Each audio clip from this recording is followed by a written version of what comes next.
আসসালামু আলাইকুম ওরহমতুল্লাহ। আজ ২৭শে সফর ১৪৪৭ হিজরি, ৭ই আশ্বিন ১৪৩২ বঙ্গাব্দ, শরৎকাল, ২২শে আগস্ট ২০২৫ ইং শুক্রবার। আজ আমরা এসেছি রহমতপুর জামে মসজিদ, জিঞ্জিরা, কেরানীগঞ্জ, ঢাকা। বুড়িগঙ্গা নদীর পাড়ে যেন এক শান্তির নীড়, যেখানে সময় থেমে যায় আর মনের প্রশান্তি জাগে নিঃশব্দ সুরের ভিড়। বাহিরের রূপে শোভা ছড়ায় অনুপম সৌন্দর্যের দ্যুতি। ধূসর পাথরের গায়ে ঝলমল করা আভা, খোদাই করা দরজার কারুকাজে ফুটে ওঠে চিরন্তন শিল্পের ভাষা। গম্বুজের রেখা আর জানালার খিলানে লুকিয়ে আছে প্রাচীনতার ছোঁয়া, যেন দুয়ারে দাঁড়িয়ে আছে ইতিহাসের প্রহরী, কথা বলে নীরবে, এসো স্রষ্টার ঘরে শান্তি খুঁজে নাও। তিনতলা এই মসজিদ, চতুর্থ তলা নির্মাণাধীন। ভেতরে প্রবেশ করলেই চোখে পড়ে আলো ছায়ার খেলা।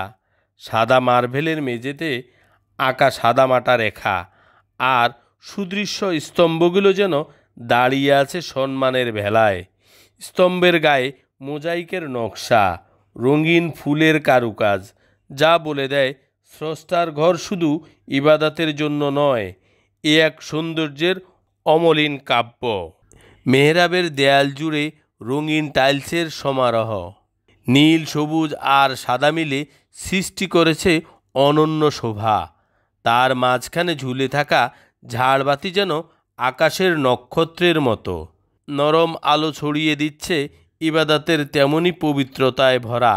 স্থানীয় মানুষদের নিবেদন আর মেহনতের ফসল, যেখানে প্রতিটি ইট ও পাথরে লেখা আছে ভালোবাসার অক্ষর।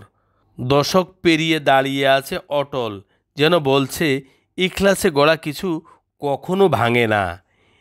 এই রহমতপুর জামে মসজিদ শুধু নামাজের স্থান নয়, এ যেন শান্তির বাগান, আলোর এক ঘর, যেখানে প্রতিটি দোয়া আকাশ ছুঁয়ে যায় আর প্রতিটি সিজদায় হৃদয় পায় মুক্তির স্রোতধার।